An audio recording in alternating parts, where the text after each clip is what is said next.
can't text them.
Good morning, everyone, and welcome to another campaign update. My name is Fina Benoit, and I am running for U.S. Senate. And Mike Scott's muted, but he's running for Senate too. I am always muted. I'm writing a strongly worded letter to some freaking reporter that texted me just now and had the nerve to ask me if I was going to certify the elections on the 5th or 6th or whenever. Will you accept the results? Man, this entire system is jacked up. I was kept out of debates. I'm on a media blackout, and you want me to come over and go, oh, master, I will certify your results. The entire system is broken from top to bottom, and I'm disgusted by it. So if you give me 13 more seconds, I have to write F you. I got a campaign update to get into. Liberty on the road. Let's go. Hi, folks. I got Liberty on the road. As you know, I live here in Florida, and this past week has been very eventful for Florida. If you watch my live stream of my wavy trees, you know that we had a hurricane this week. So this is a view from my back porch. And if you watched my live feeds, you know that this tree was a waving. Now I'm safely here in Jacksonville, Florida, the northeastern part of the state. And we didn't really get hit that hard with the hurricane. But our good friend, Nathaniel Snyder, who is also running for the, he's running for federal House district for Tampa, and Tampa did get hit. Tampa got hit bad. And Nathaniel was so kind to share some of the pictures from that. So I'm going to go through some of these. Okay. So this is an apartment complex. And this is all from Nathaniel when he was out there, just, looking at the aftermath. A lot of damage in Tampa. And you can see on that one, the pole is like, yeah, that's an electricity pole that's bending over. A lot of people on the grounds with power tools. That tree is as big as somebody's house right there, bigger than somebody's house. So we got some more. Just Did he win his fight last month, or this month, by the way? I'm getting to that. So the road is not clear. The road has been blocked. The road to liberty has been blocked in Tampa right now. So Nathaniel Snyder came out with a press release, and I've got to give credit where credit's due. Nathaniel Snyder has been really good about doing press releases. Me, I'm not so good because I'm trying to do a lot of other things. And this is just one more thing that if I had someone that could work with me on the press releases, yeah, those would have gone out. But at some point, you just have to be like, all right, this is what I can do. What's what I can't do. And just like that, Nathaniel Snyder, he canceled all of his October campaign events. So he had Nathaniel Snyder had an MMA show that he was going to do, and that was going to be last week on Friday. And then this weekend, he was supposed to do kind of like a political roast, and that's Nathaniel right there. And he canceled those events to roll up his sleeves and get down and help the people of Tampa. Now, I'm going to tell you guys, I did not go to Tampa. I didn't go to Tampa. There's a couple of reasons why I didn't go to Tampa. First of all, just like on an airplane, you got to fix yourself before you can go help somebody else. So I had to clean up my own backyard a little bit. So once I got that done, and also, folks, the other side of the state on the East Coast, Daytona got hit with so many tornadoes. It didn't have the same flooding as Tampa, but it had tornadoes, and that's closer to me. And we had a gas shortage out here in Florida. And I needed to fill up my tank before I go. Also, it's like, what am I going to do? Where can I stay? Tampa is so far away that it's about a 3.5, 4 hour drive. That's far enough away that I need to stay the night if I'm going to go there and work. Where am I going to stay? Where's everybody staying? You know, there's an infrastructure issue when you have these major disasters, and just like what last week or 2 weeks ago now with the Hurricane Helen and people in North Carolina. At one point, well, I'm still in contact with my old preacher that I grew up with in North Carolina, and he lives out in the mountains, and they do a lot of outreach and volunteer work. And of course, they were right on board with Hurricane Helen because of the floodings. But then they had to say, you know what? Stop coming. Do not come here. First of all, the roads are bad. Second of all, there's not the infrastructure to house and support all those people that want to help. You know, there's like in the town where my old Sunday school preacher was at, there's not hotels in that town. There are no hotels in that town. Where are you going to stay? Who's going to cook food for you? And so instead of being part of the problem, I decided to be part of the solution where I could. And I can drive down to Daytona. Daytona is only an hour and a half away. So in the spirit of my preacher that was in North Carolina, kind of inspiring me. And so I went out with the United Methodist group down to Daytona to help a 91-year-old veteran clean out his house. He got flooded out. He had carpet. So we pulled up carpet and worked with this gentleman all day. Me and him. Now, take a look at this picture. Me and him with the strong backs are there. We're the strong backs. We're the strong ones there. We're young and healthy. We're going to lift all that heavy furniture and move it off the wet carpet. Now, and there's definitely some folks out there taking advantage of the situation. And I'm going to mention these folks. City of Castleberry. They posted this on Friday. Thursday was the storm. Friday starting to repair. This is what they said. Building permits are required to be obtained for any fence repairs of 2 or more panels. And any home repairs due to the storm. You can apply for a building permits now online. You must get a permit before starting your repairs. I think that's The to government get getting in money the up way. and earn money. I really do. I think the only reason for that, it has to be money. It's terrible. I'm not even 100%. I think it was just somebody wanting to get in, to have a stop that people come to so they could feel important. You know, at this point, at this point, City of Castleberry is getting famous. They are famous right now. That single post, Spike Cohen got on there. Every libertarian in Florida got on there. Every non-libertarian that actually cares about their neighbors and their neighborhood and watches the government when they inappropriately insert themselves into situations that are already in a desperate situation, and then the government goes in there and inserts this bureaucracy in there. That's ridiculous. So, Castleberry, you're on the naughty list. And to round out my Daytona trip, folks, I don't know if you guys know this, but there's like a really famous landmark in Daytona. It's a speedway. The Daytona International Speedway. Daytona was famous back in, like, I think the 50s is when it started, but they actually used to drive and race cars on the beach in Daytona. Now, they're not on the beach sand racing anymore. Now they have a big raceway. And so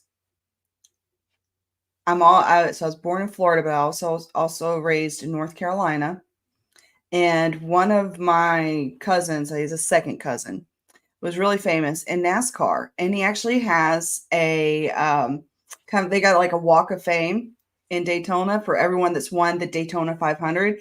And if you're into NASCAR, you know that is a really big deal. The Daytona 500, that can set you up to win the whole championship of the whole thing.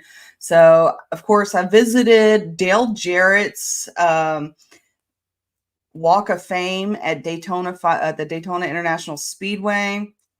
And, I had to put my hands there because, that's just family. So Dale Jarrett and Ned Jarrett is Dale's father. And he was one of the founders of NASCAR and was back, running moonshine and whatnot. So, but that's been my week. That's my campaign update. Mike, what do you got? I was kept out of the debates, and everybody looked at me and said, "Oh, well, their criteria was 3% in the polls." And I said, "I'm polling at 6." Well, not in the polls that they decided to use. Oh, the polls that didn't include you? Yeah, those. The ones that their cronies did that didn't include me, those are the ones that did it. And I have been trying to get over being pissed off, and not just because, you know what, Mike? I noticed maybe about a month ago, we were in polls. We were in the polls right after the primary, basically. Right after the primary, they were including us in the polls. And when we started rising in the polls, like, our 1% became 2%, and our 2% became 3%. And then all of a sudden we dropped into 5 and 6. And in some places like Texas, double digits. No more in the polls.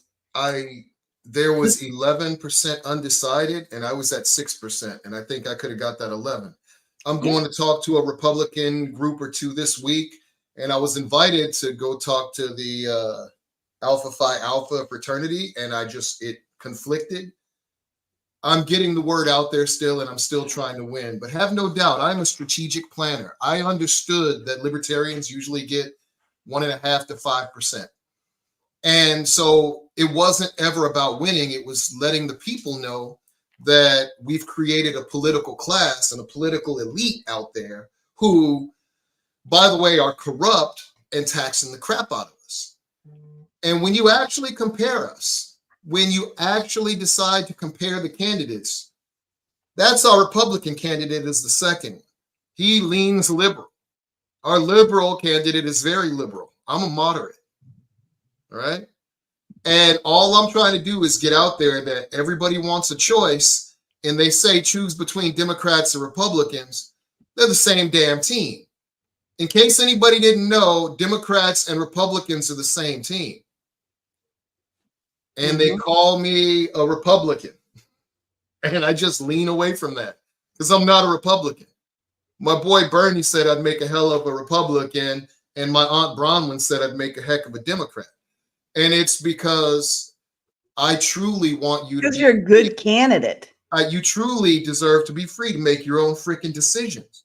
Mm. People don't get that. And so I sit there and I say what I think, and I try to get my words out, and I try to get people to understand that the line isn't left or right. The line is authoritarianism and government power or individual freedom.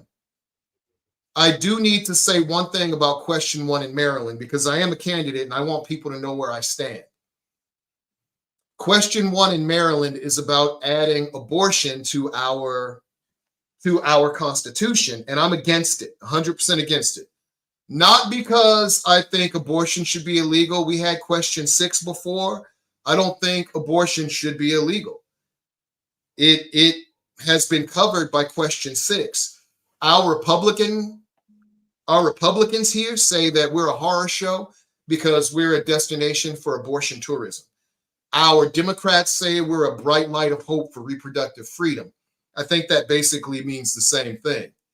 All I'm saying on question 1 is there's some language on it that may make it okay for them to start transing your kids without even letting you know, to give them consultations and even start giving them drugs and possibly even up to surgery without parents' consent.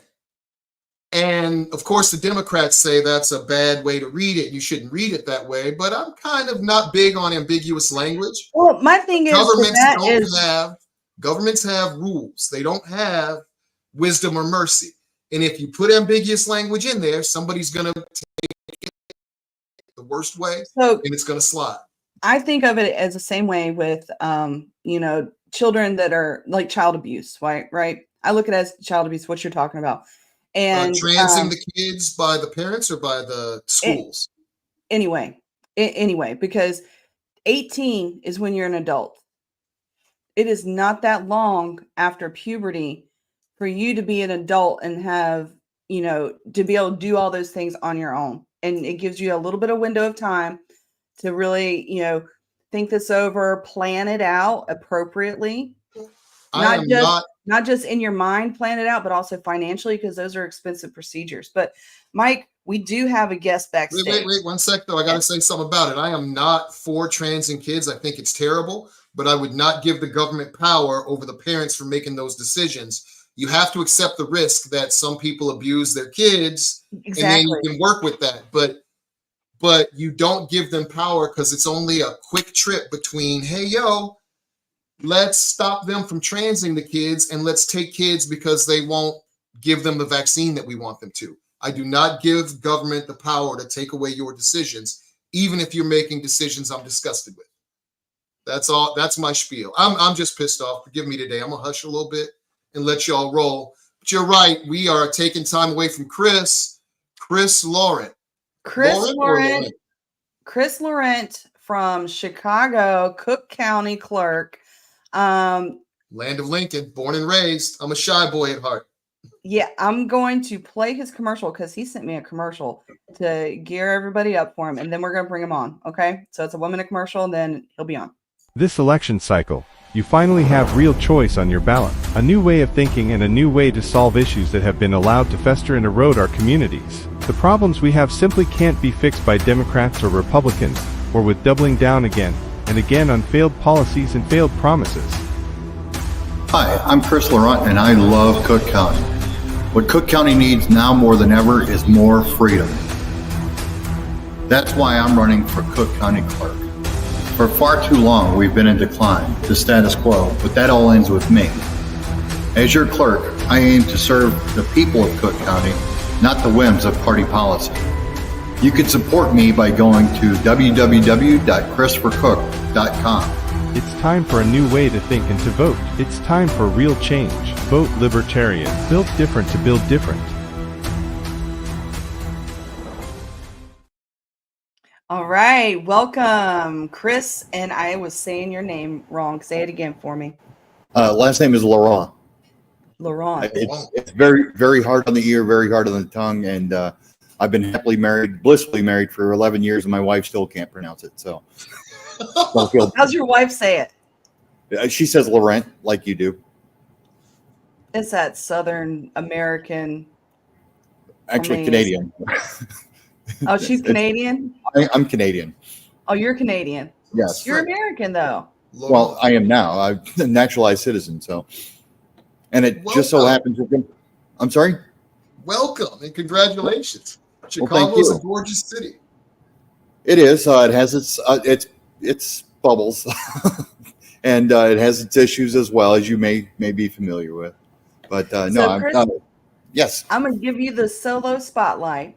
And if you could give me, your 2-minute elevator speech for anyone that's listening, who you are, where to find you, what you're running for, what are some of the issues, and, just why is this an election, your election, your campaign, so important to Illinois? Go ahead. And how to contact you. Okay, perfect. So my name is Chris Laurent, and I am running for Cook County Clerk. The imperatives of this particular election is that it's a special election to fill the vacancy left by the early demise of our current clerk, Karen Yarbrough, who passed away in April. I currently have 2 opponents, one Democrat, one Republican, and we've already seen some issues with the early mail-in ballots that were sent out, and these are things that we need to correct. To reach me, you can always go to my website, and there's a contact form to reach out to me directly, and I answer all my emails personally. And that website is christophercook.com. All one word, all letters. Okay. So if I remember correctly, this is a ballot initiative race, is it, or no? No, it's not. It's a special election. Okay, sorry, special election. To fulfill the final 2 years of our dearly departed Yarbrough. But Illinois, for folks, is one of those states that we weren't able to get our presidential candidate on the ballot as an option other than write-in. He can still be written in, but that was kind of like that was a pass not caught, basically. That was, wouldn't say it's a fumble, but it just wasn't caught, right? And I know that there are races in Illinois that we are counting on to get that ballot initiative quota. Which races are that? Do you know? There's a lot. Well, there's one similar to the one that Mike was talking about, where there's an abortion is considering abortion as healthcare, and it kind of leads down the slippery slope of healthcare being a human right. And I couldn't agree more with the both of you, believe it or not, on that direction. Hey, look, you're absolutely right. You can do whatever you want with your body. Just don't expect taxpayers to fund it. Yeah. Perfect. So, Chris, Libertarian. Chris, you're a veteran, correct? I am. I spent 14 years serving proudly in the U.S. Navy, just like you did. I was medically retired as a Navy chief, as a mass communications specialist chief. Mass communications. When we were talking, just in conversation, I always wanted to be, folks, if you didn't know, I always wanted to be a mass communications specialist in the Navy, because that's your photojournalist. That's like J.D. Vance, right? Wasn't J.D. Vance like an MC, but for the Marines, right? He was. He did public affairs for the Marines. AFN, the AFN guy. So I know that like during that debate, I was watching with Larry Sharp on his podcast of the debate, just reactions and stuff. And I was referencing AFN, and I know that a lot of folks in that chat group didn't know what I was talking about. And so I had to spell it out. Armed Forces Network. Like, he's a media guy. The reason why he's so eloquent and can, he holds the poise, which is good. It is because he's in media. He's been trained. He's been doing, presentations in front of large swaths of people for a long time. He knows how to work the camera. He knows which way to look to make his eyes twinkle. which, you know, it's actually not towards the camera. It's just off Right. to the side. The key lighting. Yeah, get that key lighting. So, yeah. All right. So, Cook County Clerk. So, when you were in the Navy, did you just fall in love with Chicago? Believe it or not, my last 3 years of active duty, I was on the Blue Angels team, and we did during my tenure with the Blue Angels, we did 2 air shows here in Chicago, and I just fell in love with it. So I moved when I left active duty, and I moved to Chicago. Didn't know a soul. Affiliated with the reserves, and went to Afghanistan for a year during that tenure. And unfortunately, I had to leave earlier than I really wanted to, but still love everything about what I was able to provide for the U.S. Navy. So, have you been campaigning and kind of like targeting some of the military veterans out there to win their vote? Well, yes and no. My unofficial base of operations is actually a VFW post here in Chicago, where I also serve on the executive board of that post. So it kind of works hand in hand together. We've also had fundraisers here at the VFW post. Awesome. I'm so glad that there are like these organizations for veterans to help each other, whether it's, you know, it's to help everyone and run for office and just do that, but also these community outreach organizations, like it's a good thing. It's a good thing for veterans. And I love Chicago. So I was at Ages FC, and I got to spend a little bit more time in Chicago as a military person. And it's a beautiful place, beautiful city, very walkable. I love that you could take the train. The train is like a reliable source of transportation out there. Yeah. Well, and it's also fair to mention that currently I am an elected city of Chicago official. Okay. About 2 years ago, we had an election where they started this brand new position called police district councils. And each council, we have 22 in Chicago, we got to elect 3 people. And I was elected for the 14th district here in Chicago. So I'm currently sitting on that council as the chair. Was it nonpartisan? It was a Nonpartisan race. So, but I still counted a win. I'm still the first Libertarian to be elected to municipal office in Chicago. No, That's a big win. One of my platform positions is I really think we should get rid of political parties, because then people would have to have positions. And a lot of people, when they hear a libertarian position, goes, wow, that really makes sense. And until you add in the Democrat or Republican, you know, halo effect, our positions really resonate. So good on you. I think that halo effect is actually money, but Chicken beef, yeah. So how long have you lived in Chicago again for? I moved to Chicago in 2010. Okay. And I was greeted at that next February by one of the biggest snowfalls in Chicago. But I did not miss the Chicago winters. That was intense.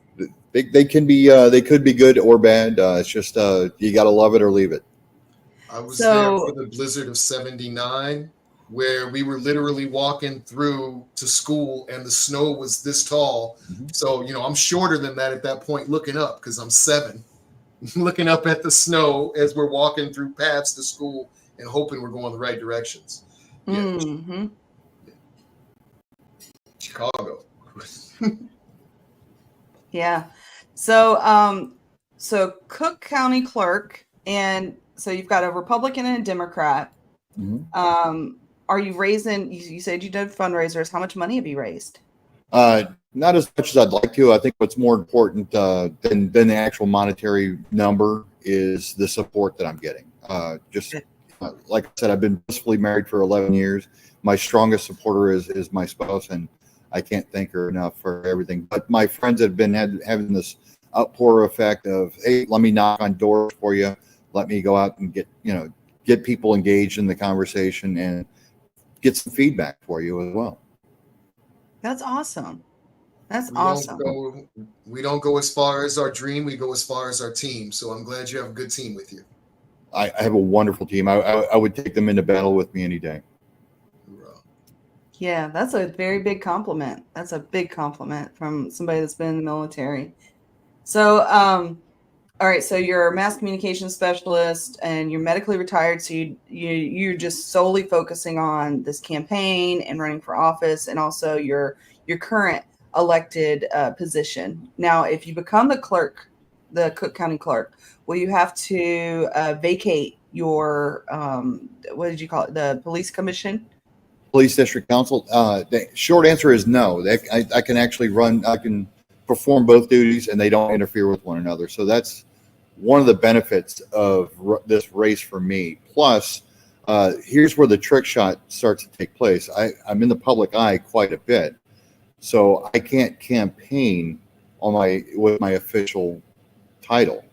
So anytime I'm in a meeting and someone, in a district council meeting, and someone wants to inquire with me about my campaign, I have to pretend like it wasn't asked, and I can't politic or campaign while I'm performing my duties. So it's kind of a weird balancing act that I have to run into, but it's tempered me for to basically be a better candidate. One of the reasons I had to quit my job was because of Hatch Act implications. I couldn't campaign for a partisan political office while a federal employee, so I had to quit. So I feel you. Mm-hmm. Ethical tightrope. Right. It is. And it's funny because it appears most of the times libertarians are the only ones that really adhere to the ethics in campaigning or in politics at all. Party of principle.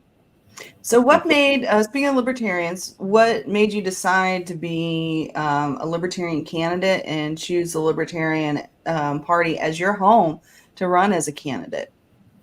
Well, I've always wanted to serve. That's explains one of the reasons why I decided to join the military to begin with. I couldn't fit into the mold of either of the duopoly parties, the Republicans or the Democrats. So I said, okay, there's got to be something out there that more aligns with my pattern of thought and what I believe in. And it just so happens that the Libertarian Party was waving its hand out there in the crowd saying, pick me, pick me. And I looked into it, and I tell you what, the slogan that really captured me and kind of just pulled me in was the one about bigotry in any form is both illogical and repugnant. And I said, that's the one for me. This is my new home. I got some for that. Yes. The bigotry plank. It was my favorite one because it was short. It was so short and sweet. It, like, most of our planks are paragraphs long. Mm-hmm. And ain't nobody got time for that. When they're looking for a new political party home, they want to check, they want to see boxes, pro, against, just real black and white. And when you have like Right. A field of gray to look at. Yeah, it really gets tedious. You've got one sentence plank. That's the one that you're going to read, is the one that's a one sentence plank. And it's real clear, very clear. It says bigotry is irrational and repugnant. We condemn it, which means the folks that read, that's the first layer they see. And if they don't find bigotry irrational and repugnant, then this isn't the home for them. They changed that at national. Just making sure everybody knows that. So be careful with libertarians too, because your mileage may vary. We got a couple that I know of in the party who are horror shows. We got bad folks on the left and the right inside the party also, but non-aggression. And I think that the bigotry plank's coming back. I think that one's coming back. It's still on my platform, and it'll come back if I have anything to say about it. Well, just got to show up in Michigan in 2026. Hoorah. Mm-hmm. But no, and you also brought up, Mike, the non-aggression principle. I think that's a key pivot for us as well. And it's no mystery that we have we have veterans that are prevalent in the Libertarian Party. And I think a lot of it is that, hey, we've been there. We know what aggression looks like, and we want no part of it. Now, a lot of people would say, well, you're pacifist. It's like, no. I still don't like bullies. Well, I always quote Pulp Fiction, the end of the movie where Jules is talking to Ringo and he looks at him and goes, the truth is you're the weak and I'm the tyranny of evil men.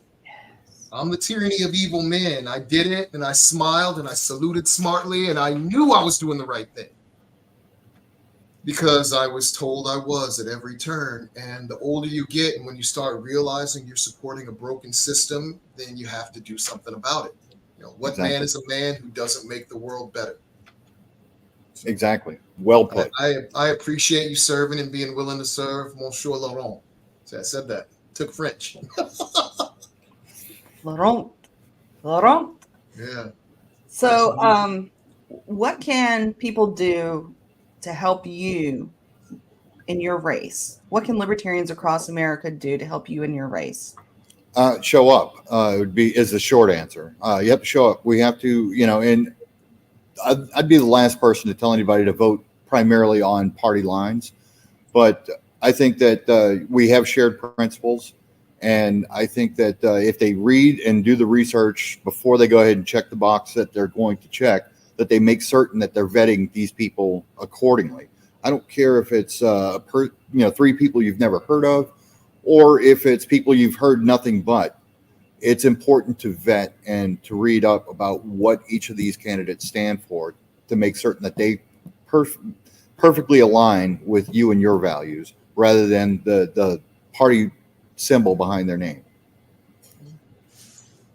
Awesome.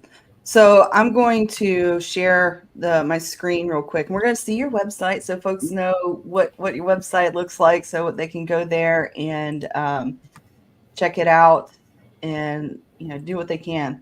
So this is your website. I love this little time clock here. 21 days, folks. 21 days, 9 hours, 22 minutes. I can't wait. Nice. You got the meet and greet at the VFW on October 12th. How was that? It was very well. It went very well. Like I said, just the support and even the monetary donations are greatly appreciated. And I've got a little homework to do in regards to that because anytime someone donates $20 or more to my campaign, they get a T-shirt sent to them. And I've got a couple of different designs for T-shirts. So it's kind of like, hey, we all should get something for what we're donating to. So it's my way of saying thanks. Yeah, I have T-shirts that I have a lot of different designs for T-shirts, but I've just put them on my website. And if you want to buy a T-shirt, you can pick out your design, you can pick out your size. I would love to be able to I'm going to send you something for your campaign donation for each one. And I do. I send a thank you note. Thank you note. And because I've gone down the sending off T-shirts thing, trying to do that before. And I ended up with a whole bunch of T-shirts, a bunch of smalls and larges. What are these? Those are videos. Can I play this? As the sun rises over Cook County, a call for leadership is made. You guys We hear need that? a leader who will steer us into prosperity, while avoiding the pitfalls that loom over us. Chris Lauron is the choice we need for the future of Cook County. As the county clerk, Chris will streamline governmental processes and create a transparent atmosphere. As the county clerk, Chris will represent you, the people, not some political organization to dictate what is best for you. We need someone who carries the quietest voices in the room, and make those voices roar. That someone is Chris Lauron. The Navy veteran with leadership, attention to detail, and is committed to the fair treatment of all. On November 5th, you have a choice. Choose the option that will show up to work and is focused on the task of representing every person in the county. Vote Chris Lauron. Okay. I got a question. Are you making these with AI? That one was made with AI. Cool. All right, we're gonna go to the AI, the about, little about for you. Nice headshot. The issues, mandated duties of the clerk. On April 7th, 2024, Cook County suffered an unexpected loss. Okay. Okay. That's telling you about like the lady that has passed away. Right. This is your approach. Digital transformation. I love that. This is the 21st century. It is. We have the internet. Transparency should be so easy. I mean, if we can follow somebody on social media and see their day-to-day lives and see what they're having for dinner, there's no reason why we can't see what they voted on, and we can look at the bills ourselves too. Election integrity is always important. Protection of property rights, yes. So the clerk of court, are they about the is that the like where you need a permit to fix your fence? No. Fortunately, no. It's funny that you bring that up because we recently had an issue, and I was on a show yesterday discussing this. So one of my libertarian colleagues who's running for office as well, the mail-in ballots went out about a week and a half, 2 weeks ago, and he was listed on have the ball for voters to darken in to select him as a candidate. Mm. So that's an issue, and the feedback that we've been getting. I remember seeing that, and he had a really famous name too. His name was Michael Murphy. That's correct.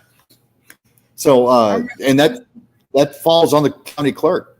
That the county clerk's office is the one that puts that out there. So so a lot of people wanted to, hey, how are you going to fix this? It's like, well, first and foremost, it's inconceivable that this would happen. Some of the feedback we got from the interim clerk was, well, it was only one precinct. Well, my view is, hey, one ballot is too many. We need QA, and we need to make certain that everything has been properly vetted before it goes out to the street, for one. And number two, that's disenfranchising us even further. It's delegitimizing the Libertarian Party, which has been going on for far too long. Excuse me, folks. I'm drinking my coffee. I think I've got some bad allergies, and they are kicking up with this hurricane.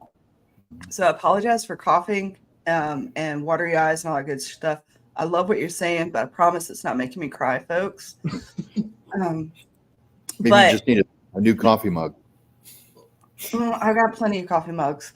Says, this is one of my favorite things on your issues page is the continuous process of improvement. Exactly. That's how we survive. That's how we've gotten this far in humanity, is with a continuous process of improvement. It's never over. It doesn't end. It's always going for more efficiency, more productivity. And I think we need that in our government. That's the Deming method in total quality management and total quality leadership from the 90s, or the Deming method from the 70s, whenever he came through. It's ingrained in us as old veterans. Mm-hmm. So you got some more videos. I'm not going to play any more videos right now. Right.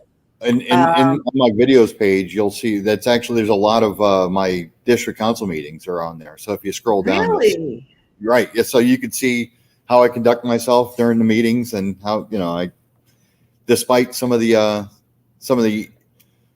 jabs that I get from my colleagues, I still maintain professionalism. And wow, somebody's still wearing a mask in 2024. Like, I hope they're sick, or they always do that. They always do that. Okay. Well, it's not that's their choice. I'm not going to sit there and interrupt them living their life. That's right. That's right. And you know what? Maybe it's for your good and the good of others. Maybe they got some bad halitosis and they got some jacked up teeth, and you wouldn't be able to hear anything they said for, because he'd be concentrating on the dragon breath coming out of his mouth. And like I said, I don't know. I wish that thing could filter some of the BS coming out of their mouth. Right. So here's your store. You got 3 shirts. I like that. I like this design here. I do like this design. I like it almost looks like, you remember the military stamps stamping your clothes? Mm-hmm. Yep. like That was kind of what I had in mind when I came up with that design. Yeah. So I designed these shirts myself, and I actually make them myself as well. So every T-shirt is handcrafted by me.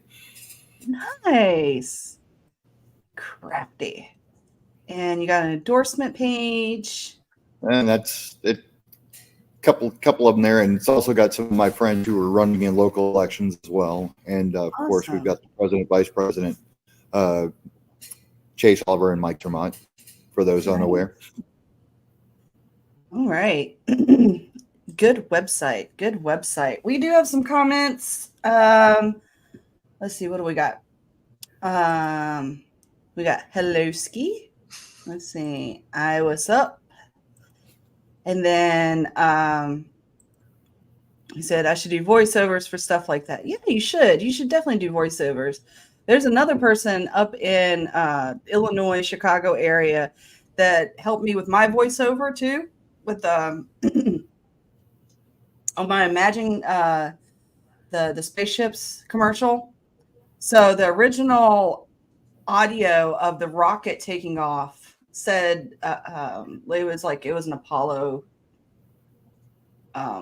verbiage, right? And we wanted to take it to what's now. We aren't doing Apollo launches. We're doing Space Dragon. Yeah. And so I was like, and I didn't have a good, clear like announcement of like this Space Dragon launch going to and everything. And I liked what they said about the Apollo launch. And I was like, called up my friend Ken Mattis that's up in Illinois. I know Ken. And he's helped me. He helped me on my 2022 campaign. Came out to Hawaii and waved signs with me, and he also came down to Florida for a pool party. And I think he's got the greatest radio voice ever. Like Phil Hart. Oh yeah, I mean it's a good radio voice. I mean he's got the the variation in tone and also the projection, and it's a nice baritone, so it's not too deep where it's like sounding doom and gloom, but it's also not like a tenor sounding. Like one of the commercials that you played, it was kind of like his soft voice, and you want to have a nice commanding voice, especially for a rocket launch. For a rocket launch, you want something big, so I had him do that. So yeah, nice. Voiceovers, there's always out there. So any libertarians who need voice work, please feel free to hit me up. Pro bono. Nice. Good to Look know. at that from the chat. All right. So Chris, what else you want to tell us today? Anything about your campaign? What's going on? Or you want to tell folks? Well, like I said, I think that it'd be shallow to say vote along party lines. I think the closing argument would be, hey, take a look and see and what aligns with your beliefs and practices and how those candidates that are available to you. I think that by me winning the Cook County Clerk seat, they run the suburban Cook County elections as well. So, and I mentioned that earlier with the ballot issue, but maybe it'll allow not just libertarians. I'd like to see other parties have ballot access. I think that when we limit our choices, we lower our voices as far as democracy goes. Like I said, when people, we've got a lot of issues here in Cook County, and I'm certain that we're not isolated. It sounds like Mike's running into a lot of the same strafe that we are. But no, if we really are going to be a land of the free, we need to be able to shout loudly what we feel and what we want out of the return on investment. The big problem to me with the two-party system is exactly what you're saying. We're a republic because we're supposed to keep in mind the minority. We're not a straight democracy. The minority doesn't get screwed over. They are protected and represented. And the system we have not only keeps all the other voices out, it's the majority of the voices out there, because 2/3 of the people say they want another option. And with the mainstream media and the power structure as it is, and the DNC and the RNC, which are private organizations, pimping the candidate that they want and not even giving you a voice as to who you choose, we are closer to an oligarchy than we are to a republic. than we are to a republic. And we're allowing it because we shout down other voices when they run against what we want. If you scream out, I'm a libertarian, I can't imagine how many times you've been cussed out, especially in Chicago. Or, I mean, I know Chicago Republicans and they get cussed out too. I know Chicago Democrats, and even the terrible ones are loved.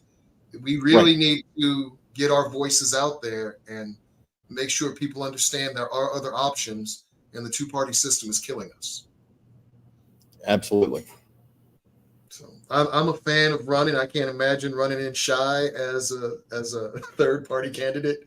I'd sit there dodging all day trying to get out of dodge bullets. Wow. It is a challenge, but we're built for challenges. When you believe something with all your heart, you'll fight to your last breath to make it happen. And I think you got the right of it, sir. So I applaud you for doing it, and I thank you for doing it because, Chicago's a beautiful city, but it's got pits in it that are horrible. It is. I never saw any horrible pits. Well, and as we were saying earlier, the monetary donations are always wonderful, but there's also the support that you get, and I kind of highlighted that quite a bit. And I owe thanks to both of you as well. It's carrying that voice into different sections of our great nation that kind of prop one another up. So thank you for your support. Yeah, doing what we can. Yeah. I mean, the party wasn't doing it. I'm going to stop taking shots at my party, darn it. Because they've got problems going on with lawsuits and stuff at national level. I'm going to be nice to them. But yeah, it would be nice to be supported and propped up nationally and all of our nominees and candidates pushed.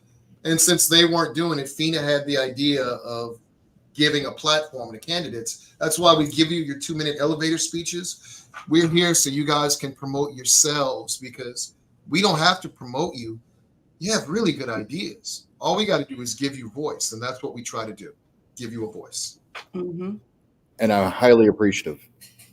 And you know what? I'm totally going to take some credit for, I don't know if I actually did, but I'm going to say I inspired Joe Hanush to take over the Libertarian National social media, to start putting candidates on there, because this is my third campaign in 6 years. And only before this, only one of them I even got mentioned in a newsletter, and that was in 2020 when I was running, a two-way race, a local race. And I know we focus on the local races, but folks, we're never going to have a libertarian in the U.S. Senate if we don't run libertarians to go to the U.S. Senate. And we have 11, by the way, this time around. One out of 5 states, give or take, a little more than that. Well, as a libertarian. I tell you what, I'm going to give you the solo spotlight again for you to say your last little spiel, tell folks what you're running for. I'll just do the elevator speech again, right? Just to get it out there. And then we'll cut to a commercial, and we'll cut to a commercial from last week's candidate that we had, John Thomas, who's running for U.S. Senate in Pennsylvania. And then it'll be time for the Chase Oliver interview, but I'll give you the solo spotlight real quick, okay? And just do the whole elevator speech again. Give us a get the vote out speech. Well, once again, I'm Chris Laurent, and running for County Clerk. My website is christophercook.com, all letters, all one word. I urge everyone out there to, I'm not going to tell you to vote Libertarian. I'm going to say research Libertarian. We've got a lot of great people that have some great ideas and can solve a lot of the issues that we run into. And I think if you do your research, you'll find that I'm one of those people. Thank you for your time. Thank you, Chris. Thank you for coming out. Thank you for running for our office. Thank you for serving your country. And thank you for being libertarian. Thank you for having a voice, and being willing to step up and use it. And thank you for coming on the show. This is a part of history. The whole purpose of the show, yes, is to put our candidates out there forefront and making sure that we're covering the nation as best as possible. But it's also to preserve a little history to show, future generations of libertarians that these are the issues we've been working on. These are the coalitions that we've been building. This is what we've done. And how do we keep moving forward, right? And Thank you. Thank you. Thank you, Navy veteran. All right. Bravo Zulu, shipmate. Yeah. Get them all, baby. Get them all. Thank you so much. Thank you. They'll tell you the choice for senator is between an establishment Democrat who wants to start World War III in Eastern Europe and an establishment Republican who wants to start World War III in the Middle East. In the tide of war fever, it takes courage to say neither. It takes courage to choose peace and prosperity over war and inflation. It takes courage to not throw away your vote for more of the same. Be courageous. Vote for me. I'm John Thomas, and I approve this message. Hi, I'm Ted Brown, Libertarian candidate for U.S. Senator. Did you know that Senator Ted Cruz and his Democratic opponent, Congressman Colin Allred, both want to ban TikTok? I'm the only candidate in the race that believes in your right to choose which social media that you use. They do not have the right to cut you off and tell you that you don't. They're telling you that China is going to provide propaganda. They also tell you that China is going to steal your personal information. Well, the U.S. government has a monopoly on that. They just don't want competition. The U.S. government steals your data and provides you with propaganda on a daily basis. So instead, we need to have choice. As a libertarian, I believe you have the right to choose which social media that you use. I don't think the government has the right to tell you that. And there are also plenty of people that run their businesses on TikTok. Are we going to tell them that they have to close their businesses because the government says, we just don't like TikTok? Come on. We need to promote freedom. So each of you can decide which social media that you use. So declare your independence from politics as usual. Instead of voting for these Democrats and Republicans that want to limit your freedom, vote Libertarian, vote for me, Ted Brown, and I approve this message. Never. Did you not want to see my commercial? I have no idea what happened. Never go to the negotiation table and ask for what you're willing to walk away with. That's why we need libertarians who will play hardball and come from the corner of taxation is theft when it comes to your money. Do it for yourself. Do it for your future. Do it for America. I'm Fina Benoit, and I approve this message. Okay.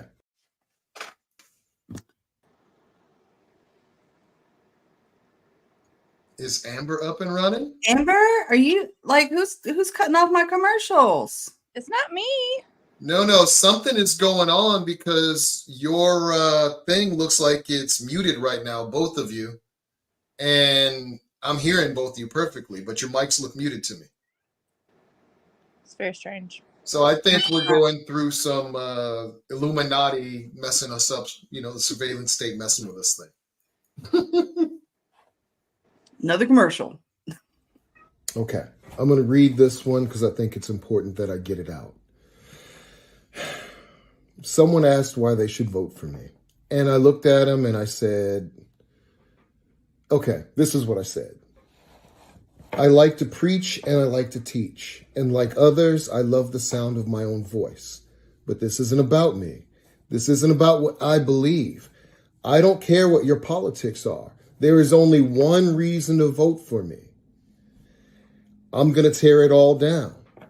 I'm only going to tell you the truth. We borrow $100,000 per second. That money is directly transferred to those with assets through taxation and inflation.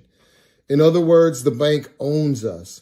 And not only are we not fighting it, we are normalizing our enslavement. A record number of Americans favor a new political. I was totally about to play the Chase Oliver one. Okay, this is getting silly. Let's go. I'm loving your cat, by the way, Amber. She's being annoying right now. A record number of Americans favor a new political party. 57% of Americans still believe a third major political party is necessary. Voting third party is a wasted vote? Bullshit. This is the establishment's most successful lie in modern politics. America is the only major country with free elections to only have two viable options. Not anymore. The Libertarian Party is the fastest growing political party in America and will be on the ballot in all 50 states. And when we talk about winning, we don't just mean winning the White House. There's all kinds of wins you can have in your state if you vote Libertarian today. We can win ballot access that makes it easier for future candidates to run for office. We can win major party status that gives us more attention from the major media. I think it's a great day to be a Libertarian. And we could have Libertarians getting elected all over the country in local races. Whenever Libertarian candidates are able to break through the mainstream media blackout, our support grows.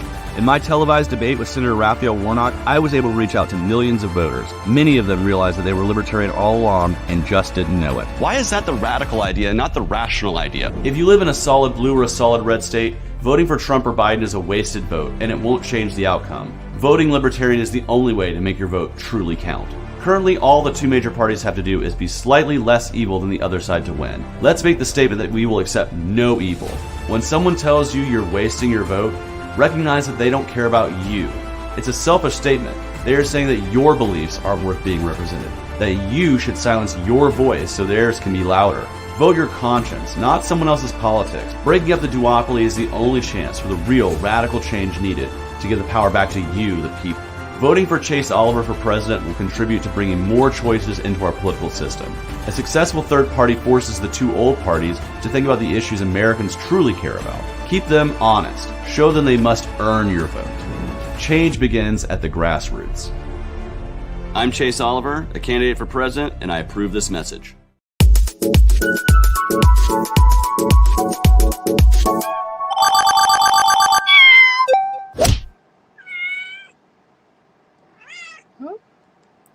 All right. Sorry. That's weird. That had the Illuminati going.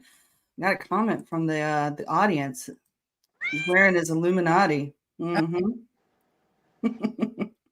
And we're getting busy. Ooh, there's the kitty cat. Hi, Luna. She's like, you're talking to me. Aw. And she's trying to drink my coffee. That could be interesting. So, what's going on in the presidential campaign? Well, we had a really good weekend at Atlanta Pride. I did have some pictures. This one's a little wide, so we'll see if there's the whole group. I think we had probably about 27 people show up to do the float in the parade with us. Nice. So, go through these. There is Chase getting interviewed by the Atlanta Voice. Another group picture.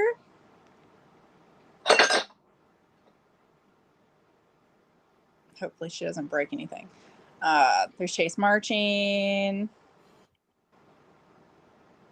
More photos of people decorating the... Is that Chase wearing a cape? He was wearing a cape. He didn't march in it, but that's what he wore in 2022 when we marched. And they say heroes, not all heroes wear capes. This one does. All right. There's the front of the float. We were packed in there like sardines, so I couldn't get very many pictures, but we decked it out. Awesome. And then this morning, he went in early voted. So we have NPR and AP. And then AJC called me not too long before this and to set up another interview. So we're getting lots of local media today, which is always good. And then we did Al Jazeera center stage last week. So Chase went to DC for just an afternoon for this. And she broke something. That's going to be a new bingo spot. Did it scare you? I bet that scared you. It'll be okay. It's not like it was another coffee mug. It'll be okay. But that's all the pictures we have. And I'm working on getting you a new ad. Maybe that was the problem. Just needed a new ad. The one with the Chase had a chainsaw? Mm-hmm. Yeah, I'd love to have that one. Also, Mike Trematt was down here in Florida this weekend, helping with the hurricane victims in Tampa. And I requested from David Mosgrip the video that Mike Trematt did because I thought it was a really good video. And I still don't have it. So I would love to share that because it's talking about the Libertarian Mutual Aid and how that's a good program to donate to, because the donations go directly to the victims. So libertarianmutualaid.org, that is, I talked about it a little bit last week, but folks down here in Florida definitely need, they need assistance, and the government's not always there to help, as we talked about earlier, like with the Castleberry Chamber of Commerce, or excuse me, Castleberry County permitting department. Mhm. Yeah. Hopefully we get that video and some more pictures. I don't know. I was looking for pictures from this weekend from Mike in Florida, and I couldn't find any. I know that they exist. Yeah, like I said, I follow David on Instagram, or not Instagram, but on Twitter or X, and I saw the video, and I was like, "That's a great video." And so I reached out immediately and was like, "Can I get a copy of this to show on campaign update?" But that's okay. I've like there's some really good stuff coming out of Florida, and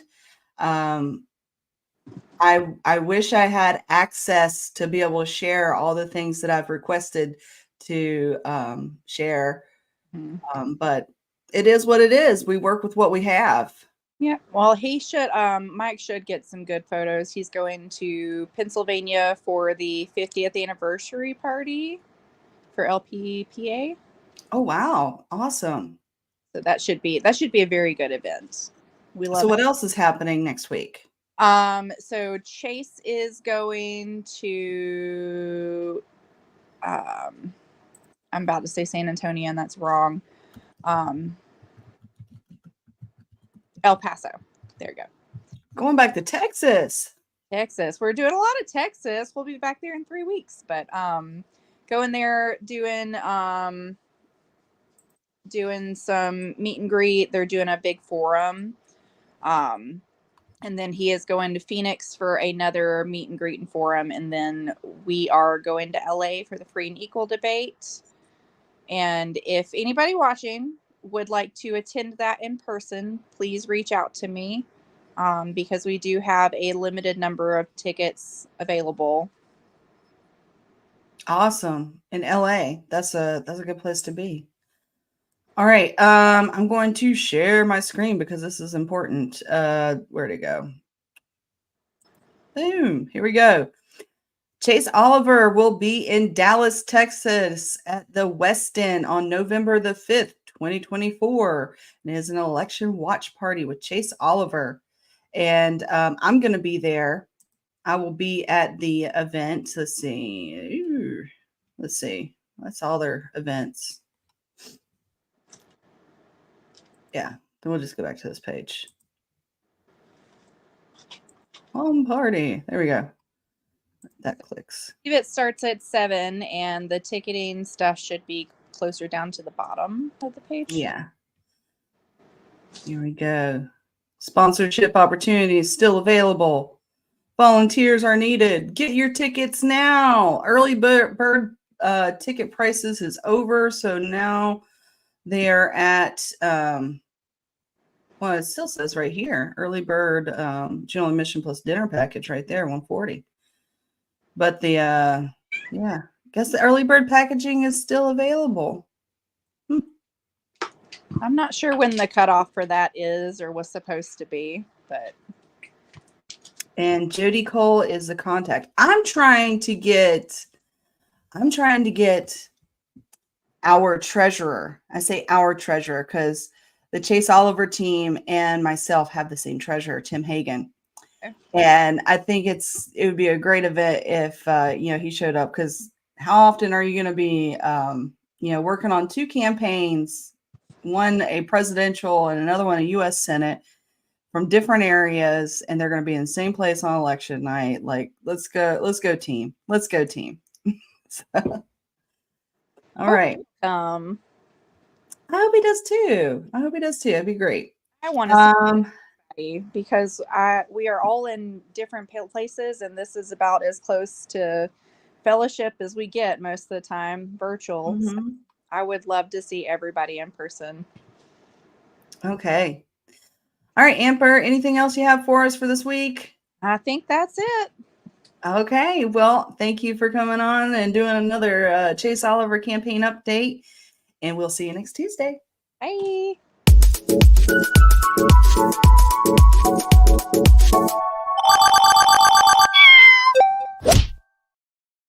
All right, Mike. I got a great surprise for you. We have another U.S. Senate candidate here today. Dun, dun, dun. Joseph Solis-Mullen from Michigan. Welcome. Hello, Joseph. Hi, how are you? Doing well. How are you? Very well, thank you. Thank you for having me on today. No, thank you for coming. Thank you, genuinely. And thank you for running. I know it's got to be thankless. Yes, as both of you know. As both of you know, it is very thankless, but it's important that the party has sound messaging in our top of the ticket races. And so yes, it's incumbent upon people to take that on. So Joseph, I'm going to give you the solo spotlight and let you do your 2-minute elevator speech and what you're running for, where you're at, how folks can get in contact with you, some top issues that are affecting your constituency and how you plan to attack them, and go. Well, I'm running for Senate here in Michigan. My opponents are Alyssa Slotkin and Mike Rogers, who together have been on Capitol Hill for 20 years. They have taken part in every bad decision you can think of. Everything from the Iraq war, supporting the dirty war in Syria, voting for all the stimulus that brought on the inflation. Supporting the Federal Reserve's money printing. There's just no end to the ways that they agree and the ways that it's bad for all of us. Our team put together a website, Solis-Mullen4Senate.com. You can email me there. That's Joseph at Solis-Mullen4Senate, and that's the number 4.com. If you are interested in any of my positions about things, I wrote for the Mises Institute for a long time, and then I took a fellowship at the Libertarian Institute. And so kind of a nice thing for people who are interested is if you want to know my thoughts on a particular policy, what my position is on a given issue, you can pretty much find it just by typing in my name, comma, and then type the issue out that you're interested in. Obviously, most of what I write about is foreign policy related, but I do also cover the economy, a little bit of domestic and foreign politics. But yeah, that's it. Can you tell us a little bit about your book? I see that you're also the author of The Fake China Threat. Had I known that, I tried to read it before you came on, because I have my thoughts about these shadows that we keep telling people to be afraid of, and I'd kind of like to hear your thoughts on it. Well, my thoughts on it, at least foreign policy. Well, my thoughts on it are pretty straightforward. It is that China's relative power has increased, meaning that Washington's relative power has decreased. Washington is still the overwhelmingly most powerful actor on the international stage, but the playing field has increasingly leveled out. Certainly in China's immediate environs, it is going to get increasingly dangerous for Washington to try to be too belligerent right up close to China. China is increasingly capable of having its way in its immediate environs. And so Washington needs to think very carefully about whether or not it wants to start a quote unquote small conflict, a controlled quote unquote conflict, which is what all of the policy forums and think tanks and whatnot talk about, fighting like a controlled, small scale battle over Taiwan or something like that. Should be very, very skeptical of those types of ideas. First of all, the idea that we could quote unquote win, and second of all, that it would be a controllable conflict.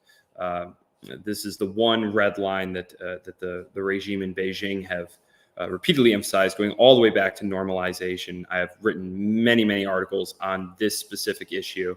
The book itself is aimed at trying to convince people who might think that China actually poses a threat to the United States that this is not the case. Because obviously, as a libertarian, I would completely eliminate our standing army. We would have, Air Force and Navy. That would be it. Engaging in any kind of military action would require a declaration of war from Congress, et cetera, et cetera. We would have nothing to do with any of these conflicts. There'd be no foreign aid, nothing like that. No membership in NATO, any of these organizations. However, we're very far from that. We are very far from that.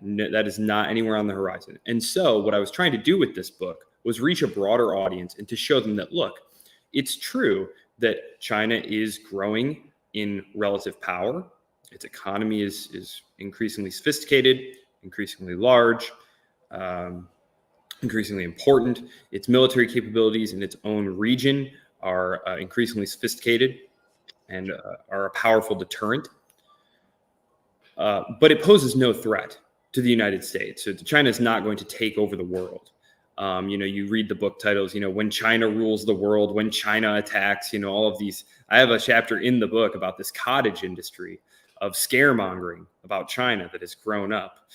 And so I detail these books and their authors, and I show that almost all of them, I think only 2 of them, did not have direct financial connections to the military-industrial complex or foreign governments through various affiliations with think tanks and things like that.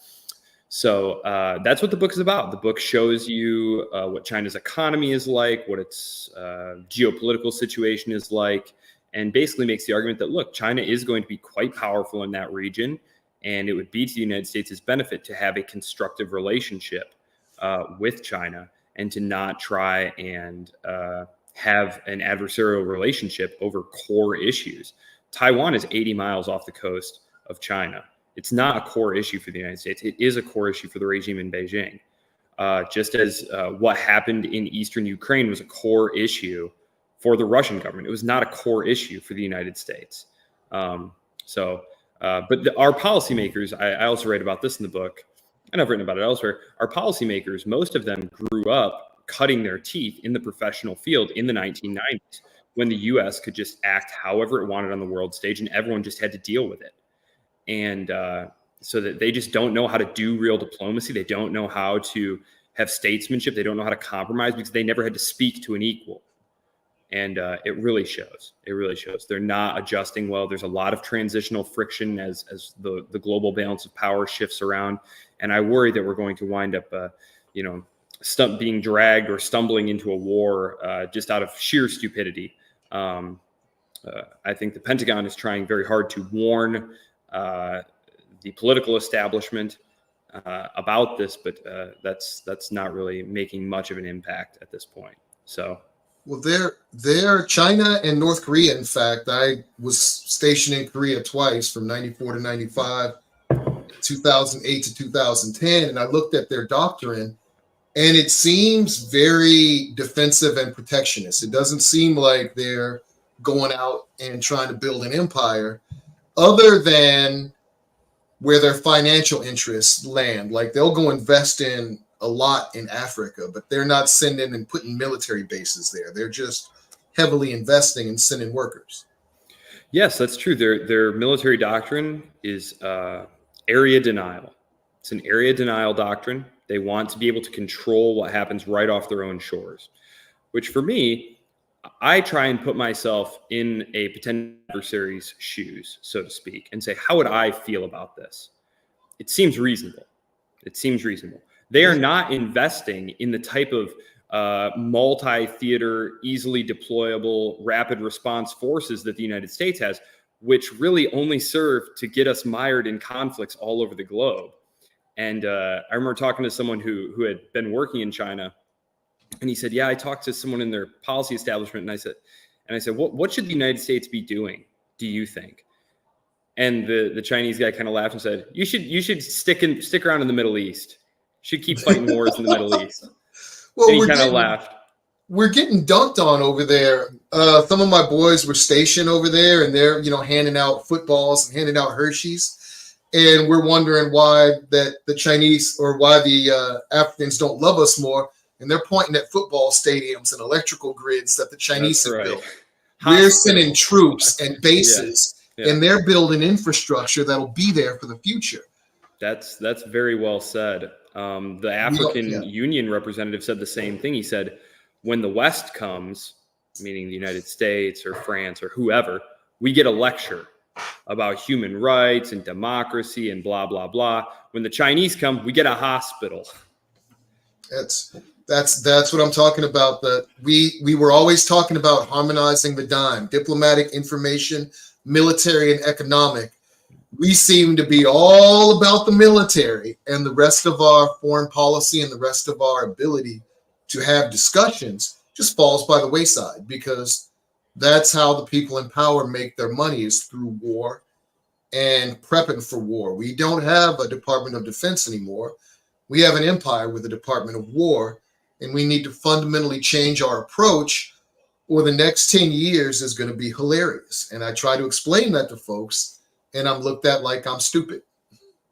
Well, and it's very easy for people to attack you and say, oh, you're weak on defense. And it's like, this is such a conflation. But you know what? It's libertarians too. I was just on Mike Termott's page here. The U.S. government has failed to deter Iran from projecting terrorism or developing nuclear weapons. What a bunch of nonsense. And I know some of my colleagues at the Libertarian Institute reached out to his campaign privately to ask him to clarify his position on that and remove that from his website, because it makes us look ridiculous, and they won't do it. And it just does not even make sense. We should not want bad relations with the Iranian regime. There's never going to be peace in the Middle East unless the Iranians are brought in out of the cold. And the Israelis don't want that. No. And the the Israeli government does not want that. It's the glue. Yeah. It is the glue that keeps the United States, quote unquote, engaged in the region. And it's what keeps the United States working really hard on Israel's behalf to get other governments in the region to recognize Israel. And what has it taken? It's taken the American taxpayer. That's what it's taken. It took Kushner going over there and saying, look, I got the American taxpayer right here on the hook. What's it going to take? What do you want? You want this? Boom, you got it. You want me to clarify this territorial claim? Sure. They're just doing everything at their behest. And, it does not serve American interests. It makes us look terrible all over the world. You talk about sort of soft power, right? How attractive is the United States as a partner? It don't look terribly attractive. Look kind of like a bully and someone who's pretty easily bought out. So it's very hard to see a good way forward, because there's such a tough relationship that has grown together between the think tank industry, which is funded by the arms industry, and foreign governments. That's something that's not talked about enough, I think, is you have governments like, Taiwan, Ukraine, Qatar, the UAE, Saudi Arabia, Israel, who just pour money into these think tanks. And this is where the policy decisions come from. Our Congress people, which you both know, they don't actually write any bills. They don't write legislation. They don't come up with any ideas. They spend most of their time fundraising and, trying to get media appearances and stuff. Well, they have to. The average Senate campaign, I think last time, cost $24 million. If you're an incumbent senator and you're trying to win, that's like $11,000, $12,000 every day for 6 years that you have to build up. Yeah. Or else you lose, because we grant power based on money and you're going to get that, and you're going to get that money, big chunks of that money, by playing ball. Yeah, it's the only way to do it. Yeah, it's the only way to get that money quickly and in big amounts, and to prevent a well-funded primary challenge from coming at you.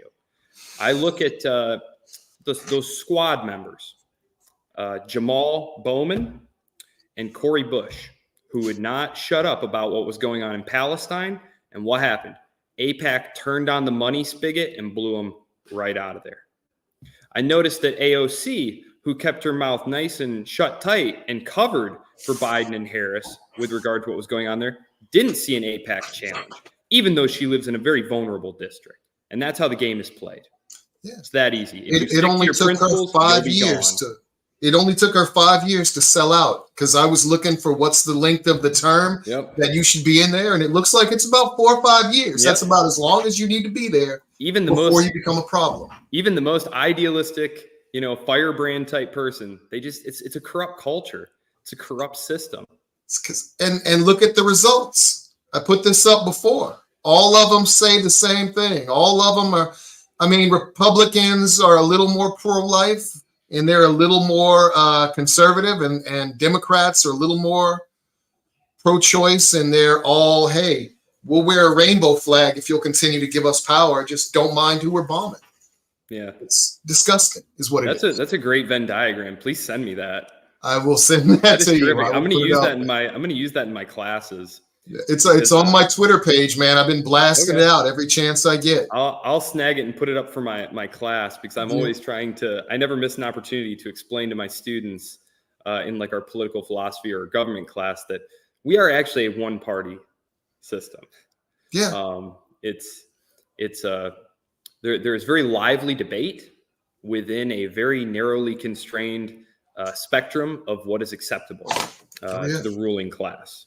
And that is how we maintain the illusion that Democrats and Republicans are opposite ends of a spectrum, when in fact, they're right here. They're right so far apart. They're so close to each other. I've got one for that too. I'll send you with my meme for that too. I don't have it loaded up, but that would be great. That would be great. Kids these days, they learn with the memes. They love the memes. I'm almost 40. I'm not hip to the memes. You are hip to the memes. If you're almost 40, you're not 40 yet. And Mike and I are over 40. I'm more like on 40. I'm on 52. And we're hip to the memes. I'll have to get my game on. I got a teenager who's always throwing the, Skibbity Ohio Riz bots at me. Wow. Teach me the new lingo. Yes.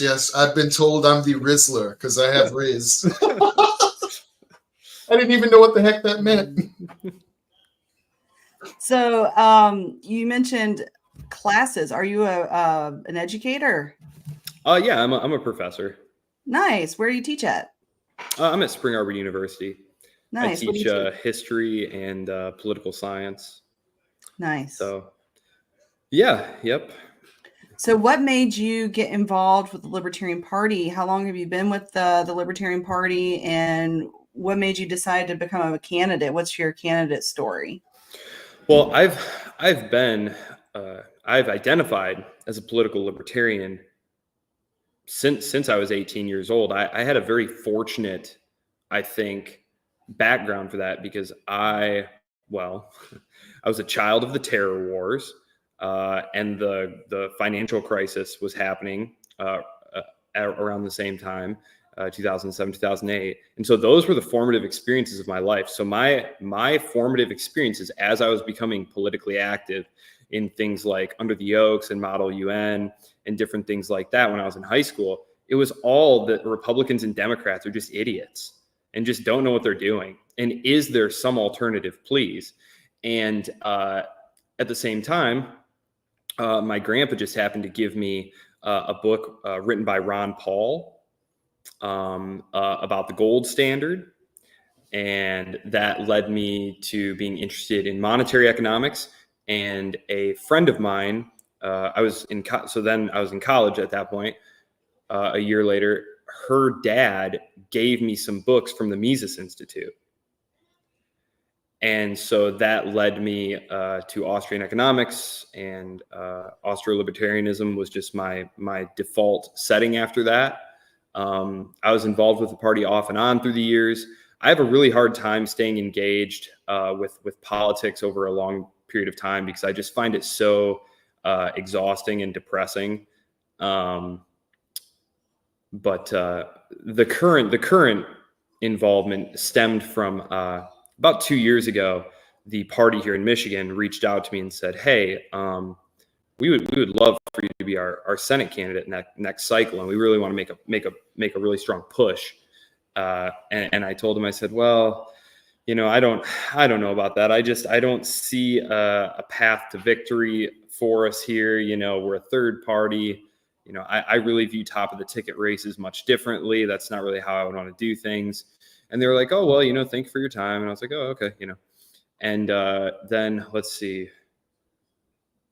So is this your first race? About 5 months ago. This is my first race. Yeah. Wow. So, Wow.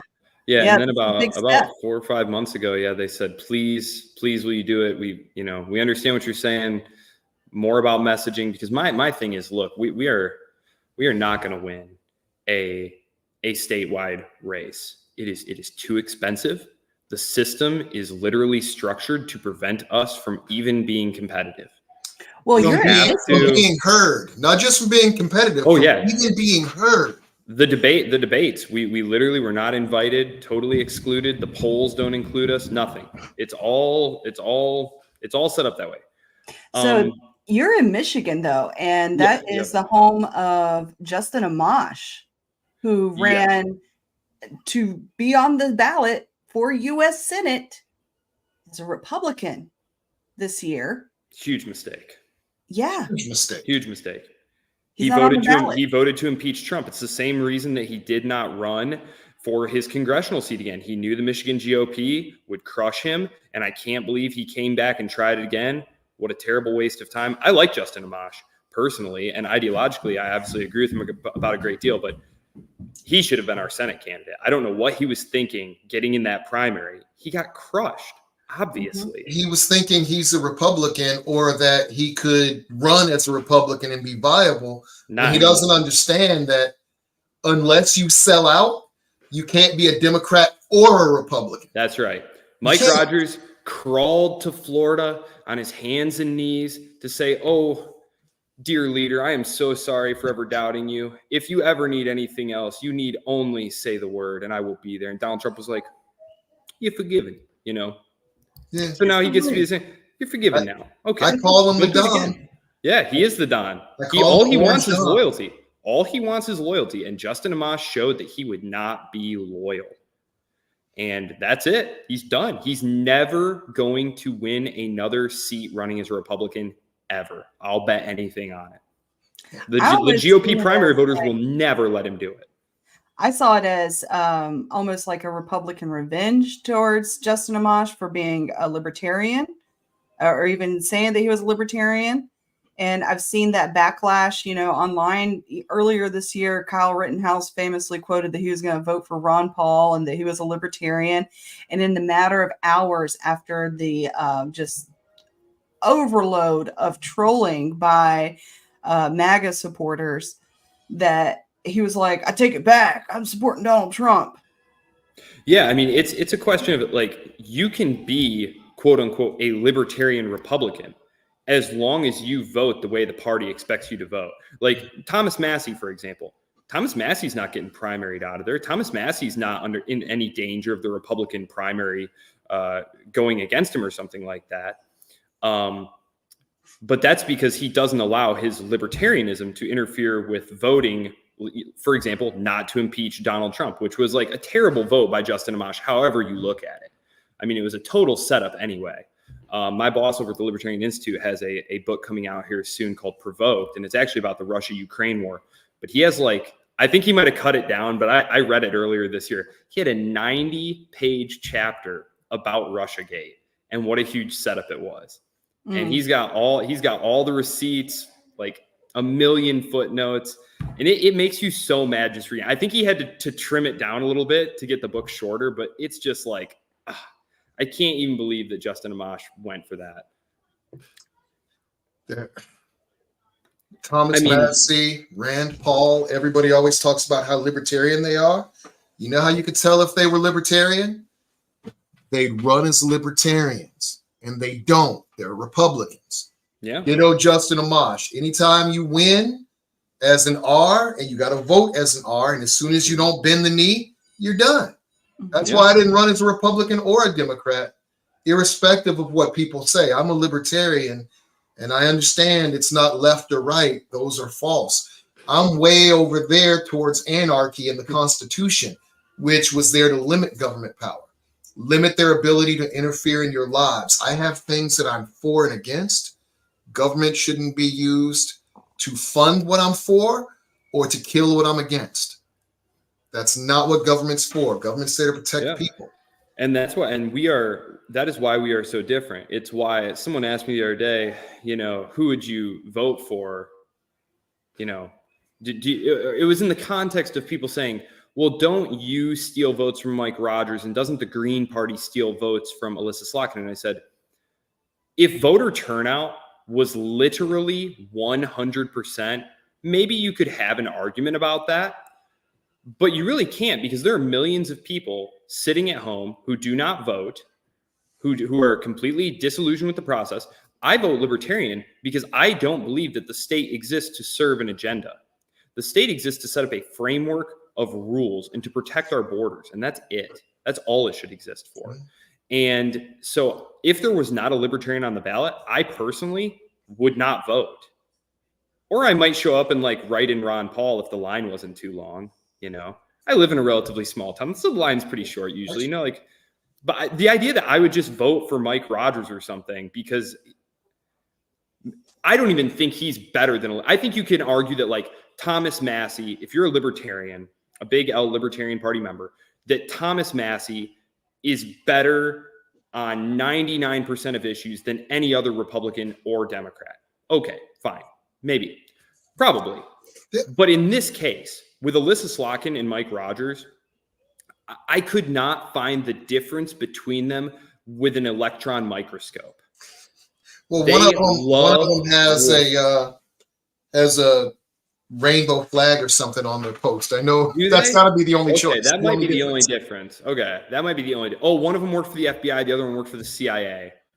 That must be the difference. One of them wanted to invade Iraq and then Iran, and the other one wanted to bomb Iran and put more troops in Iraq. I forget. They both want to fight China. They both want to fund the Ukrainian proxy war. They both want to build up the surveillance powers of our already tyrannical police state. They both believe in using the government for lawfare to prosecute their political opponents. It just goes on and on and on. None of them care to shut off the Federal Reserve's money printer. Watching their debates is so cartoonish and depressing. I can't wait for this cycle to be over. Because every time that cycle ramps up and I have to listen to our ruling class get on the stage and debate each other, my level of pessimism about our future just goes through the roof, because the American people keep voting for them. As much as I want to blame Mike Rogers and blame Alyssa Slotkin, it's the voters. I'm gonna give you props there, because you deserve the government that you tolerate. And voting is choosing, so that's tolerating. However, most people, and they make an emotional decision. 2/3 of people say they want a third party nominee. Less than 1 out of 10 vote third party. Yeah. And that's because they're going to spend, I heard, $10 billion this election cycle, making you either vote red or blue, or making you think that your voice doesn't count if you don't. So those people are being disenfranchised and manipulated. And I'm going to push back on one more thing you said. You said I'm not going to win. You got on the ballot. Winning isn't up to me and you. It's not up to us. Winning is between God and what happens, right? That is all you can do, is put your name out there and give an alternate voice and an alternate choice that is viable. And we've done that. There are 11 of us on the ballot and dozens for the House. 11 for Senate, dozens for the House, 1 for president. If 2/3 of people want a third party option, we can win it. All they got to do is go out there and say, hey, we're tired of this crap. That's a good block too for the U.S. Senate. 11 U.S. Senate Libertarians would just change the fabric of our country in a positive way. Could you imagine if we just stopped printing money? Can you imagine if we, instead of spending billions on foreign wars, we concentrated on our own American infrastructure for clean water in places like Michigan? I'm 100% with you. My biggest problem is I look at the American electorate and, okay, who wants to cut entitlements? You guys ready to cut some entitlements? You and I are, but the American people are like, what? It's because they don't understand them. They sit there and they fight because I say kill the Department of Education, and they go, you don't want to educate like the children. Kids weren't educated before 1979 or something. We are not educating children now. In Prince George's County, it's a $2.5 billion school district, and we can't read and do math. I think our math is 17 to 18% on level, and reading is like 35. We're not educating kids now. We're failing morally. Do you guys, it's are you guys turned familiar into- with the term boondoggle?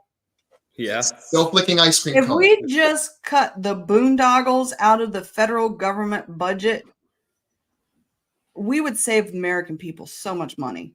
We could fix some things. I mean, just let's cut some of the fat. Let's start cutting some of the fat. And I feel like we can get folks on both sides of the aisle to start trimming the fat away. And you know, obviously we're libertarians. Ideally, yeah, we'd like to dissolve a lot of the 3-letter agencies. Can. If we get 11, we can definitely do it. If we get 5, if we get 11, we can seriously cut. If we get 5, we can do a lot of damage and get rid of maybe half of what I want to get rid of. But I think government is 95% bigger than it should be. Okay. And we can live and do a lot with a lot less government and oversight. So Joseph, since you're a professor, I want to ask you a little bit about, you know, the next generation of voters coming up, generation alpha. We're almost at the alphas voting now, but Generation Z, Gen Alpha that are voting. You are a political science professor. How do you see the mindset of this new generation of voters coming in? Are they leaning more left, more right? Are they looking at candidates over parties? Are they looking at the issues? What's your take on that?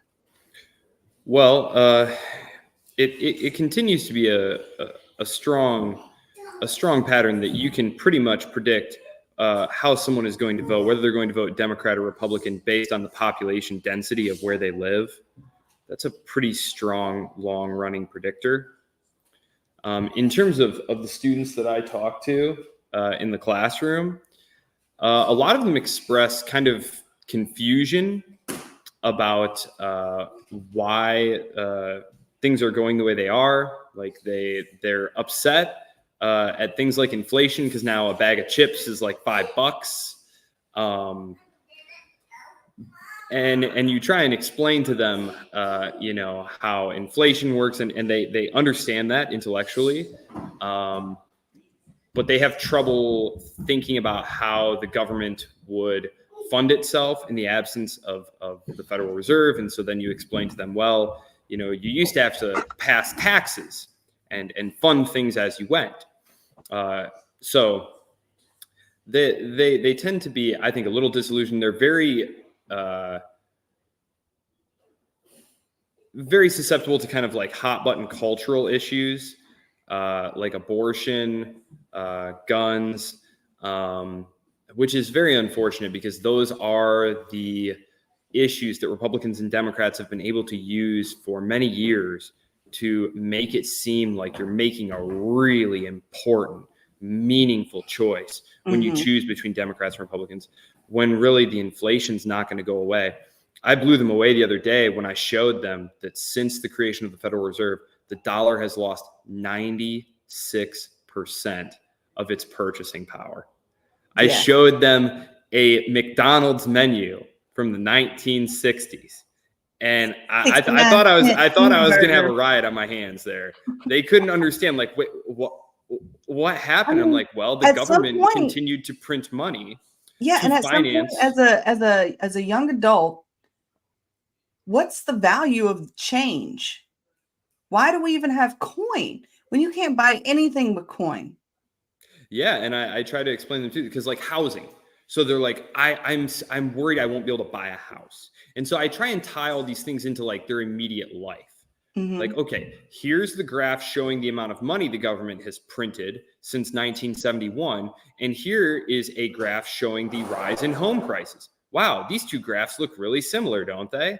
And unlike what most people mistakenly say, which is correlation does not imply causation, it does. It does imply causation. It doesn't prove causation. But it's certainly, just looking at it, kids are not stupid. They understand that something is going on here. And again, you show them just a simple supply and demand graph with what happens if we add more money without adding more goods. You know, they understand these things. They're just very locked into sort of the duopoly, sort of Two Power. Have you ever seen this book? No, I haven't. So this book is by a friend of mine out in Hawaii, and he's with the Mises Institute and Libertarian International as well. But his name's Ken Schoolin, and he wrote a book called Jonathan the Gullible: Adventures of a Free Market Odyssey. And I love this book. So if you have like students, and it's probably on like maybe like a 8th grade, no, not 8th grade, but definitely maybe a 5th grade reading level chapters, but there's still some pictures. But it's a really good illustration of what a confined market with all the restrictions that we have currently, how that could go awry, right? And it tackles a lot of different issues, everything from the housing cost, making houses having to, income reduced housing, to taxis, to prostitution and drugs, to even, innovation. Like one of my great stories that's in it is about, it's one of the first ones too, about how they were outlawing axes because it cut down the tree too fast for the labor workers who just like kicked them down. And they're, like that's taking their profits and their jobs away. And it's so much easier to get stuff out. They had like 2 bridges, one in, one out. And in order to get into the community, it was like a gauntlet to try to get in. And a lot of people fail and they lose all their stuff. Trying to get in, trying to jump over barriers and dodge things that are coming at them and everything. But then to go out, it's like easy bridge. And then, of course, the main character is like, well, why can't I just go that way on that bridge? That's not allowed. That's not allowed. That's pretty great. They even outlaw the sun in it for the candle makers and the coat workers. They have a union of candle makers and coats makers. And they get together and they're going to outlaw the sun, because if we didn't have any sun, then you would need more candles and it would be cold. So you would need more coats. It's just good for the economy if we take away the sun, is what you're saying. Yeah. Of course. It makes perfect sense. That's part of the reason I think the Department of Education exists, is to make students stupid enough to continue to believe these types of things. Because if you look at them, again, this is one of the things I would just say is that most people are not libertarians. They might see something wrong with the government, the way it's working, but most of them want the government to do things for them, to execute parts of their agenda, what they see as being important. And while they have no problem seeing issues with what some other person from some other political persuasion wants to do with the government, they have a hard time seeing that their preference to use the government that way is going to require a government powerful enough to do all these different things. And it's just going to become a rent distribution machine. And we have to shut all of that off. The government can't exist to do any of that stuff. I got to piggyback off that. One of the reasons in Springfield I was told that the housing prices are getting so high is because they're kicking out single families and they're bringing in immigrants into the homes that'll pay like $250 or $300 each, but they don't mind being 7 or 8 to a room type thing, or 4 or 5 to a room. So for that same house, you can get 3 times the rent. And they're blaming the immigrants for that when it's not the immigrants, it's the greedy landowners. Or they'll blame the immigrants for getting money in that hey, we're giving you all this tax money and you're not allowed to get a job yet, when the immigrant may want to come in and work or ply a trade. And all that does is take the money that they print off and borrow, and they give it directly to the immigrants, but it's really to the corporations, the landowners, because they're living at a subsistence wage and can't do better. So again, it's more of a transfer to the powers that be. What you're saying, that's a standards thing. The American standard is 1 person per bedroom and you get your own bathroom, right? Not everyone has the same standards. And I learned that when I was in the military, just with cleaning. I was like, that is not clean. But, and it's a realization of people grow up differently and they have different standards. They have different views. And like some people think, 2 people in a room, in a bedroom, throw a curtain across the top and you're good to go, or even more. I mean, and there's also work housing situations in the military, you know, in the barracks, 6, 7 people in a room, bunk beds up.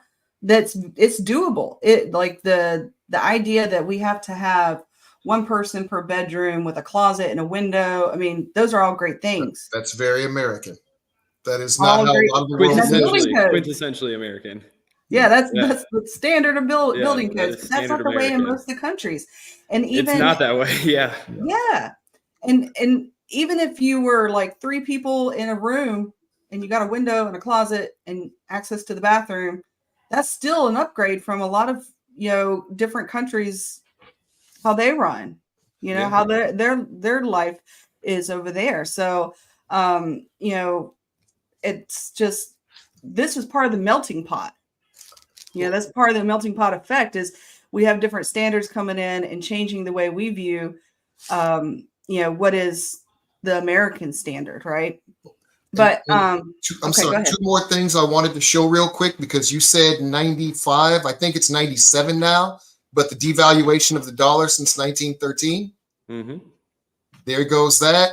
And that's what we consider the true political spectrum. You know, so that's it right there.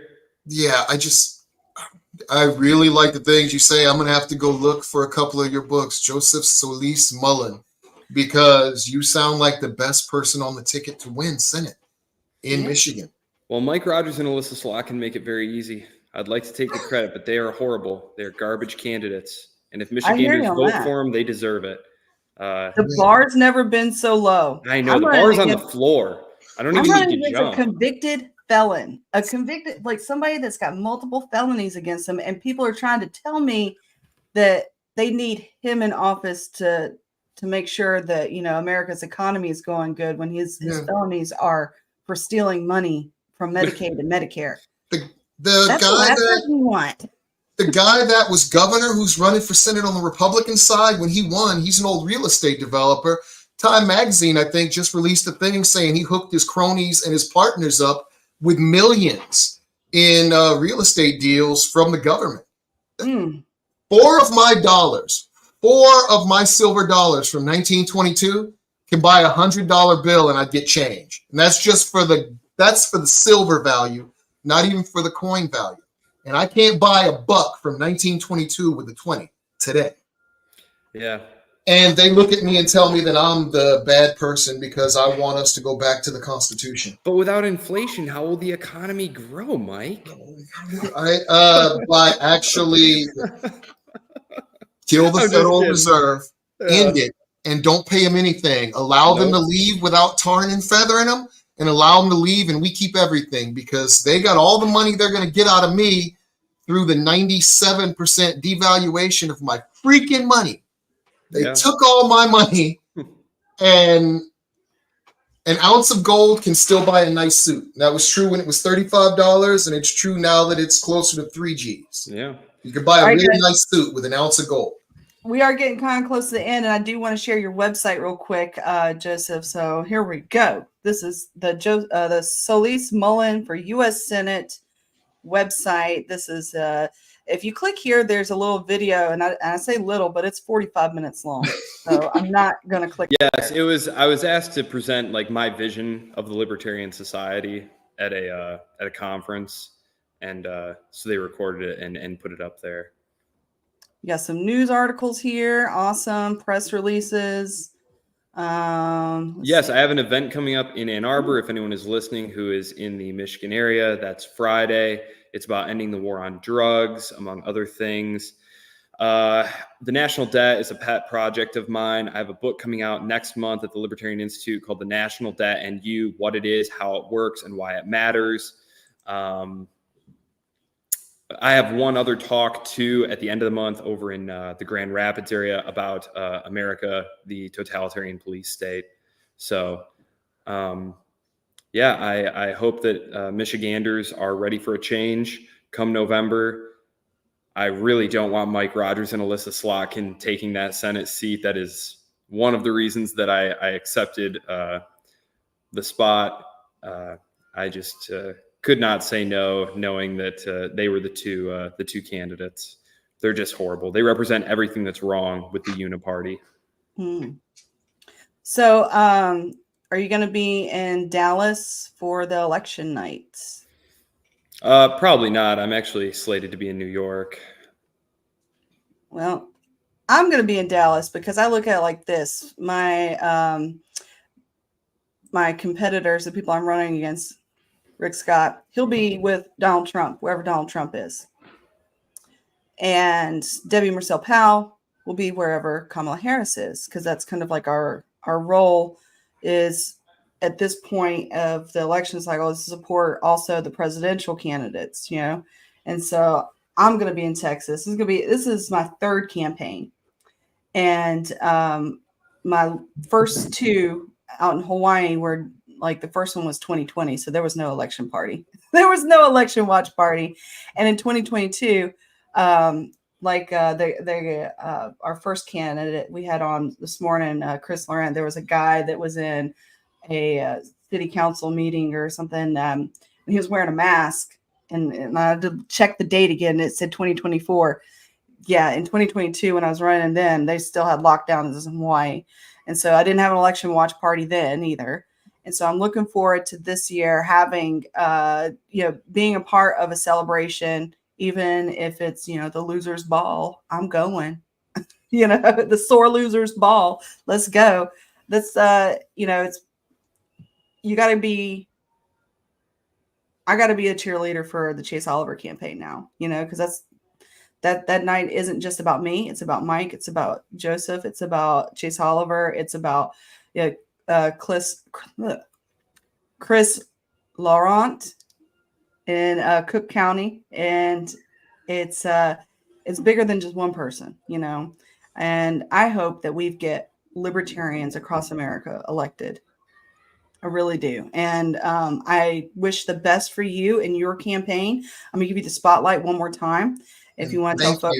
Yeah. Thank you for running and providing an intellectual voice who is rational and freaking based. I dig that. Thank you. Yeah. So I'm gonna give you the solo spotlight one more time. If you want to tell folks, how to vote for you and all that good stuff, your last words. Go for it. Sure. Thank you both so much for having me today. I guess I'd leave you with this. Solis-Mullen for Senate.com is where you can find me. You can email me there at joseph@solismullenforsenate.com. Don't support war with Iran or China. Support pulling out of NATO, cutting off all those things, eliminating every three-letter agency you can think of, and eliminating virtually every government department. We don't need them, and they're too expensive anyway, and we're on the fast track to being broke. Have a wonderful Halloween coming up here. Enjoy the holidays. Yeah. What are you going to do for Halloween? What am I going to be for Halloween? Well, my professor or four-year-old. Well, my four-year-old is a huge Batman fan. Yeah. And so I am going to be Alfred the Butler. Oh. So I'm going to throw on my tux and be Alfred the Butler for him. Oh, so he's going to be Batman. He's Batman, and I'm Alfred the Butler. I expected Batman and Robin. He'd be Damian Wayne, but I'm down either way. So yeah, because my one daughter's being Harley Quinn, and another one's going to be like the Joker, and so yeah, I'm going he's full hilarious. Political. I'm going full political. I'm going to be Georgina Washington, your founding mother. Well, Ecclesiastes 9:11, man, the race goes not to the swift. Don't discount yourself because the information's there. And you've accorded yourself very well, and you seem to have logical positions. And like I said, dude, thank you so much for running, because we need people at all levels running, and we can't make real changes until we get libertarians in Senate. So the fact that you're there for us, dude, thank you. Thank you, Mike. As I said, appreciate it. No problem, man. That's awesome. All right, folks. See you next Tuesday. See you next Tuesday.